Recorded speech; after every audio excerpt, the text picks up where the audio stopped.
মেরে দোস্ত চলেছি আবার একটা বাস্তব ভিডিও নিয়ে, যেটা প্রতি বছরই আনন্দে ভরে ওঠে। তো চলো স্টার্ট করা যাক। গাইস, আমাদের এখানে ব্লগার এই যে আমাদের বস, একে সাবস্ক্রাইব করবেন খুব তাড়াতাড়ি যেন চ্যানেল সঙ্গে ওঠে।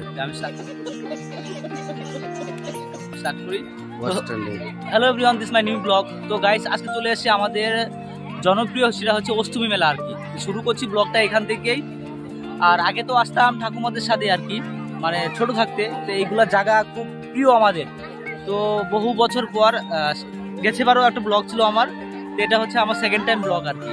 তো এখান থেকে নদীর পাড় থেকে স্টার্ট করবো, সেটা হচ্ছে স্নান করার পর মন্দিরে যাব, পূজা টুজা দিব। দেওয়ার পর আমরা যা একটু সেবা শান্তি হয় আমরা করে নিব।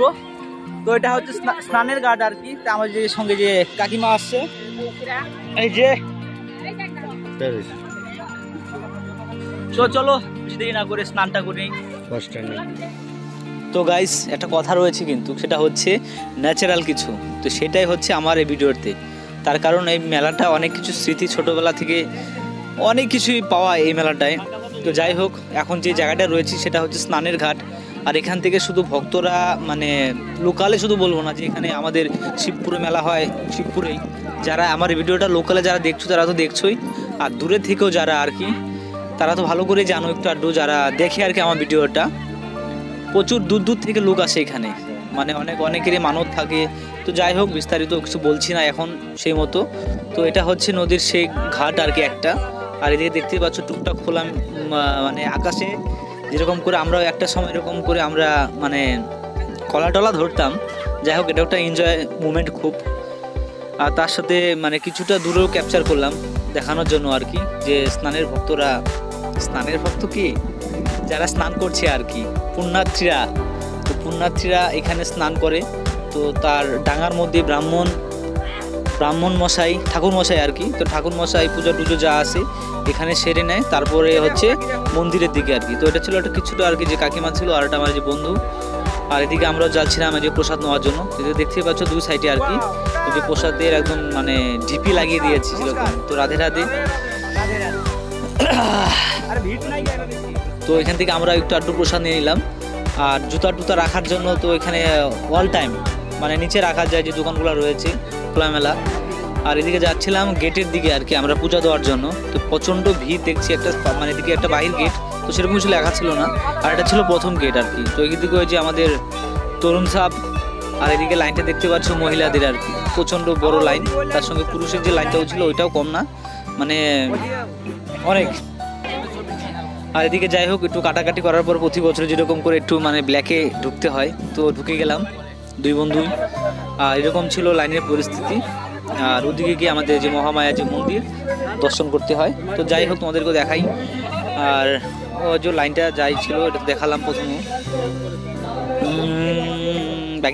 বাকিটা।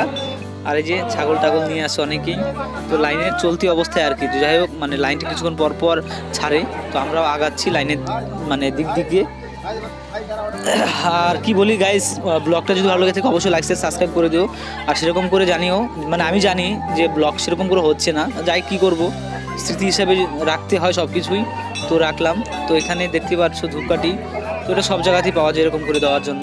তো মহামায়া দেখতে পাচ্ছ চারপাশ দিয়ে একদম মায়ের মন্দির ঘিরে নিয়েছে, যে আমাদের পবিত্র সে মা আমাদের, যেটা একদম মানে মন থেকে দিলসে শ্রদ্ধা আবার জানাই ভিডিওটা করতে করতে। যদিও অষ্টমী স্নানটা অনেকদিন আগে হয়ে গেছে, তো প্রণাম রইল। আর এদিকে একটু ভিডিও করছিলাম মানে ফুল দেওয়ার আগে, যে যাই হোক একটু দেখে নিই।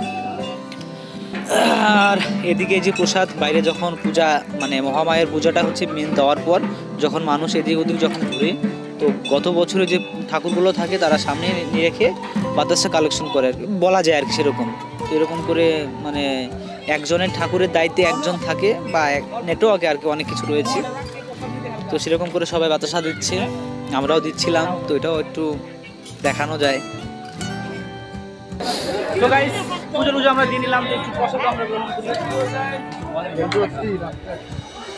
আমরা এখন প্রসাদ খাচ্ছি অঞ্জলি। তো হ্যালো এভরিওয়ান, তো আমরা বহু কয়েক বছর পর আর কিরকম করে মানে ঠাকুমাদের সঙ্গে যেরকম মানে খেতাম। তো যাই হোক, এটা আজকে সেই মৌকাটা আবার পেয়েছি আর কি, মেলার করার পর। তো পূজা টুজা দিয়ে আমরা এখানে চলে আসছি। তো ও বলছিল একটা কথা আর কি, আমার বন্ধু, যে স্নান করতে আমরা গেছিলাম, এটা তোমরাও শুনো ভালো করে, স্নান করতে গেছিলাম, জলটা অনেকটা ঘোলা ছিল, তো বলতেছে স্নান করবে না। তো ওইখানে একটা মেন কারণ ছিল, আমাদের কুচবিহার গদাধর এখানে এক জায়গায় মেলা হয়, কথাটা শোন কি হয়েছে। এক ভক্ত গেছিল স্নান করার জন্য, এক মহিলা গেছিল, মানে প্রফেশনালি ওদের বলতে গেলে ডাক্তার নাকি ইঞ্জিনিয়ার ছিল, ওরা খুব ভিআইপি লোক ছিল। তো ওরা যখন ওইখানে গেছিল ঘাটে স্নান করার জন্য, হাজারো ভক্ত স্নান করতেছিল, তো ওই মহিলাটা বলতেছিল কি না আমি এখানে স্নান করবো না, এখানে ঘোলা জলে যদি স্নান করি তা আমি চুল টুল যা আছে আমার নষ্ট হয়ে যাবে, আমি মনে করবো না। ওরা করছে কি, যে জায়গায় মানুষ স্নান করতেছে ওইখান থেকে মোটামুটি অনেক দূরে গিয়ে ওরা ভালো জলে স্নান করতে গেছে। তো ওরা প্রথমে যখন ওই মহিলাটা একটা ডুব দেয় ভালো জলের মধ্যে আর কি, তখন সারা শরীর কাদোতে চুল টুল যা আছে সব নষ্ট হয়ে গেছিল, এরকম পরিস্থিতি। তখন মহিলাটা কান্না টান্না প্রচুর করতেছিল, তখন লোকজন বলতেছিল তুমি কি করছো, তখন আমি বলে যে আমি এখানে আমি স্নান করি নাই, আমি অন্য জায়গায় গিয়ে করছি। তখন বলছিল তুমি এটা ভগবানকে তুমি মানে ভুল স্বীকার করো। তখন ওরা ভুল স্বীকার করে ওই কাদা জলে যখন অরিজিনাল যেখানে হাজারো ভক্ত স্নান করতেছিল ওইখানে আসে যখন কাদা জলের মধ্যে যখন ডুব লাগায় তখনই কিন্তু ঠিক হয়ে যায়। গল্পটা ছিল এটা আর কি। যাই হোক খাওয়াটা চালু করি।